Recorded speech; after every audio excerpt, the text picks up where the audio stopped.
Good morning. This is X-Pulse AI Morning Mix. It's Wednesday, July 22nd, 2026. Today, Google drops a new Gemini lineup, Nvidia pushes deeper into the data center stack, Microsoft doubles down on Europe with Mistral, and open weight models from China keep turning up the heat. Orion's here with me. Ready? Ready. Let's get into it. The New York Times reported on July 21st that Google released 3 new Gemini models, including its most powerful Gemini variant and a cybersecurity-tuned model, plus cheaper options aimed at high-volume workloads. Orion, what's the real play here? It's Google trying to close two gaps at once: capability and cost.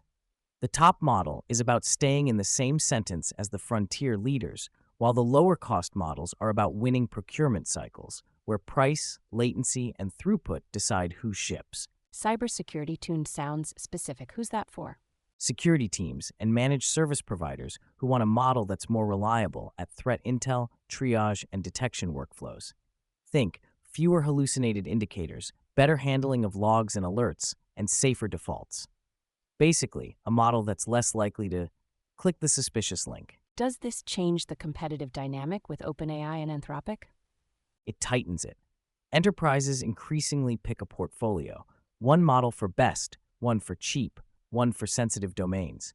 Google shipping a 3-model lineup is a signal they're optimizing for real deployments, not just leaderboard bragging rights. Wired reported on July 21st that Nvidia unveiled its Vera Rubin platform, combining CPUs and GPUs with a rack design aimed at lower latency, especially for agentic AI workloads. What stands out? Nvidia is moving from selling components to selling systems. By pairing its own Vera CPU with its GPUs and an integrated rack approach, it can tune the whole pipeline: memory, networking paths, scheduling, for the kind of multi-step agents that keep data moving constantly. So this is more than a new chip. What's the benefit for operators?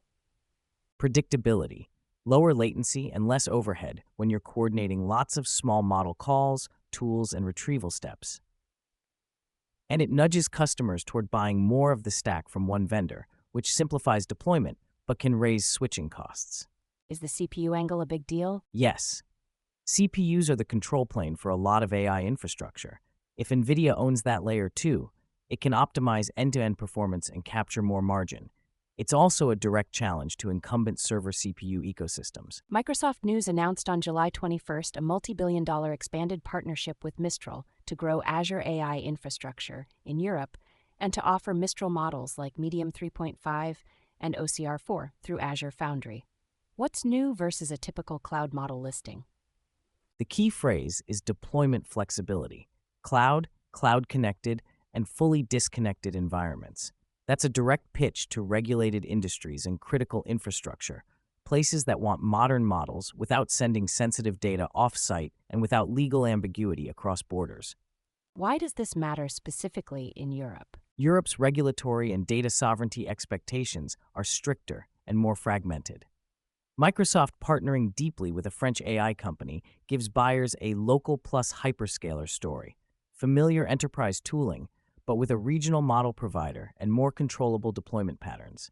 Does this change the competitive landscape for other model providers on Azure? It raises the bar. Enterprises won't just ask, "Is the model good?" They'll ask, "Can I run it where my compliance officer sleeps at night?" If Mistral becomes the default answer for certain environments, that's a powerful distribution advantage. The Guardian reported on July 21st that Chinese labs are releasing powerful, often lower-cost open-weight models, highlighting Moonshot AI's Kimi K3, putting pressure on US AI leaders. Orion, what's driving the concern? Open weight changes the economics and the diffusion. If strong models are widely downloadable and tunable, you get rapid local customization, price compression, and faster iteration by third parties. That can erode the moat of closed providers, especially outside the biggest enterprise accounts. Is this mainly a pricing story or a capability story too? Both. The headline is cheaper, but the deeper point is pace. Open-weight ecosystems can create many niche winners: domain-tuned variants, language-specific versions, on-device optimizations, without waiting for a central vendor roadmap. What should listeners watch for over the next quarter?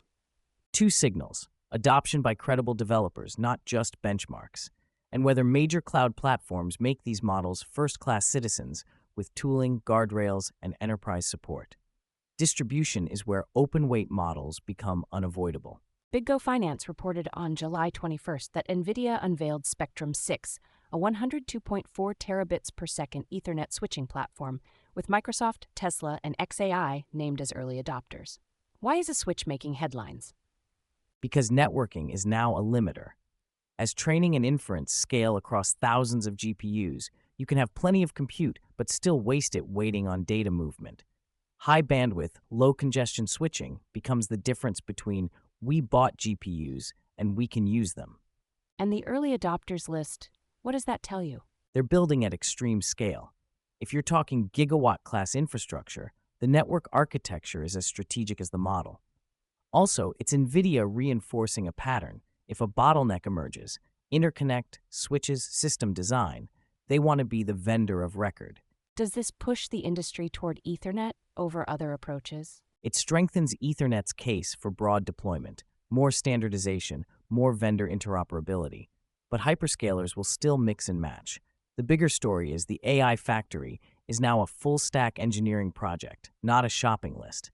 SiliconANGLE reported on July 20th that UK startup CuspAI raised $450 million in a Series B at a $2.6 billion valuation and launched an AI materials foundry with partners including Nvidia and Samsung. Big number? What did they announce exactly? Two things: money and a coordination layer. The round funds their materials discovery work, and the foundry is meant to connect data, lab access, and compute so they can test candidate materials faster, especially for semiconductors, energy tech, and advanced manufacturing. For people new to CuspAI, what do they do in plain terms? They use AI models to propose new materials with specific properties, like better conductivity, heat tolerance, or energy density, then validate them through simulation and real lab experiments. The goal is shrinking the years of chemistry loop into something closer to months. Why bring Nvidia into a materials foundry? Materials discovery is compute-hungry. Simulation, model training, and iterative search. Nvidia gets a flagship scientific workload, and CuspAI gets serious infrastructure. Also, it's a reminder that AI's biggest wins may show up in labs, not chat windows. Shifting to policy and the business side, Axios reported on July 21st that Senator Mark Warner is proposing mandatory government testing for frontier AI models, plus disclosures on data center energy and water use tied to certain tax benefits. How realistic is this in the near term? Testing requirements are politically attractive, but implementation is the hard part. Defining frontier, building testing capacity, and avoiding a box-checking regime. The data center disclosure angle has momentum, though, because energy and water constraints are becoming impossible to ignore. On education, Bloomberg government reported July 21st that House committees advanced bills to allow federal funds for K-12 AI curriculum and teacher training. Does that move the needle? It can if it funds practical teacher support instead of glossy materials. AI literacy isn't just how to prompt, it's understanding errors, bias, and when not to use a model.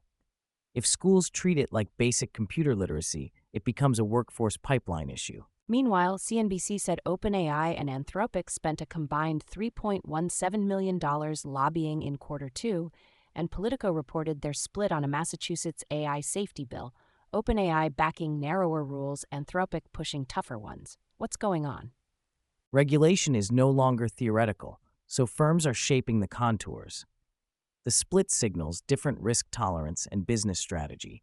Broadly, who wants lighter compliance friction versus who believes stricter rules can become an advantage if they're already built for it. Money pressure inside companies is rising too.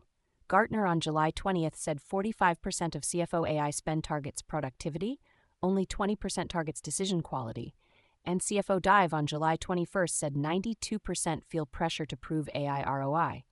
What's the shift? Boards are asking for measurable outcomes, not demos. Productivity is easier to claim, but decision quality is where strategic value lives, and it's harder to quantify. The next wave is governance, clear ownership, baseline metrics, and stopping projects that don't move numbers. Finally, Cornell Chronicle covered a modeling study on July 20th suggesting weak targeted regulation can reduce safety, and Calculus Tech reported July 20th Cisco is in talks to buy Israeli cyber startup Zafran for about $150 to $200 million. Any connective tissue? Yes, incentives. If rules push responsibility downstream, upstream providers may underinvest in safety. And on the cyber side, big incumbents are shopping for focused capabilities, often at discounted prices, because AI is changing both attack surfaces and defense tooling fast. That's X-Pulse AI Morning Mix from X-Pulse for Wednesday, July 22nd, 2026. Share it with someone who'd find it useful. See you next time.